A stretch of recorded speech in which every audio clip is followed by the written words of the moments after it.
So ayun, magandang gabi mga ka-idol. Bali, bumili ako kanina ng speaker. So maliit lang naman tong speaker na to. Gagamitin ko to pag papasok sa work at siyempre pag uuwi dito sa bahay pag uuwi na ako. So kasi kaya bumili ako nito nga pala kasi nakainip din naman yung biyahe mag-isa, mag-solo pag mag-isa lang ako. Siyempre nakainip. Para hindi man tayo mainip, meron tayong sounds. Bumili ako ng speaker. So i-unboxing natin. So ito yung guys. Ayan. So ito, ayan. Ayan ang speaker. Binili natin kanina. Ano siya, Alibaba yung tatak niya. So nabili lang natin siya ng mura lang naman natin nabili. So tara mga ka-idol, samahan niyo ako i-unboxing natin. Ayan, ito yung box. Tapos nakasilid siya dito. Ayan. Buklatin natin. Ayan. Ito yung kanyang color. Ayan. So dito muna natin to. Nahulog yung Ayan, may kasama siyang charger. Ito charger to. Ayan, USB USB type. Tapos ito, may kasama rin ganito, cord. So ito daw yung pwede mo isaksak sa cellphone, tapos pwede mo rin siyang isaksak dito sa speaker. Yan, dito sa auxiliary ng speaker. So ayan, tapos meron po nakalagay pa dito na ito yung manual. Ayan.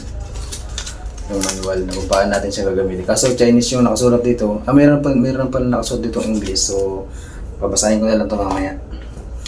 Tapos ito na yung ito na mga ka-idol yung speaker. Ayan. Ayan. Ayan. May maliit lang naman mga ka-idol to. Pang lang, tamang pang sounds lang natin sa daan.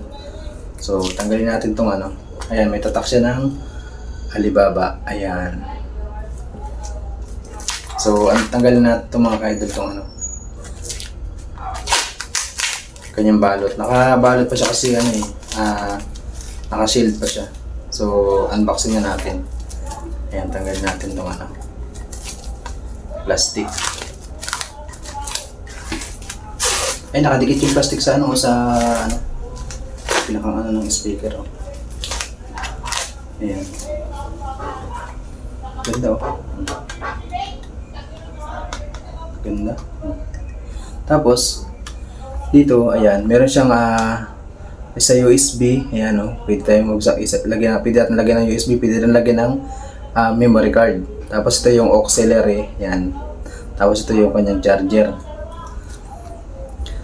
Tapos dito sa taas, so ito yung meron siya ditong volume. Ito yung minus. Tapos ito yung ayan yung tawag dito yung paano mo siya buhayin. Yan yung mode yan. Tapos pwede rin siyang sagutin ng tawag. Mayroon dito nakalagay na telepono. Yan. Tapos ito yung next stop ito, stop. Pag mag-play ka tapos gusto mo stop mo lang dito. Tapos ito yung volume. Yan. So maganda ka-idol yung mga ka-idol ganda Maliit lang siya. Medyo mabigat siya. Tapos ang ganda ng tunog niya. Tapos meron siya ditong bass sa kabila. Saka dito sa kabila. Ayan.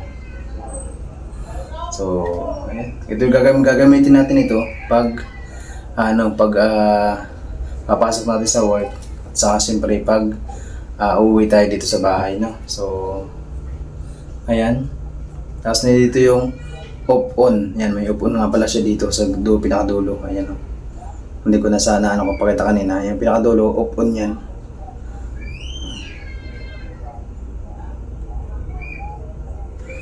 So, ayan. Ganda mga ka-idol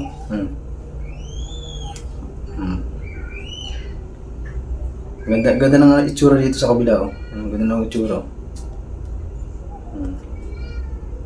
Tapos dito sa kabila, ganyan dito sa kabila Ayan.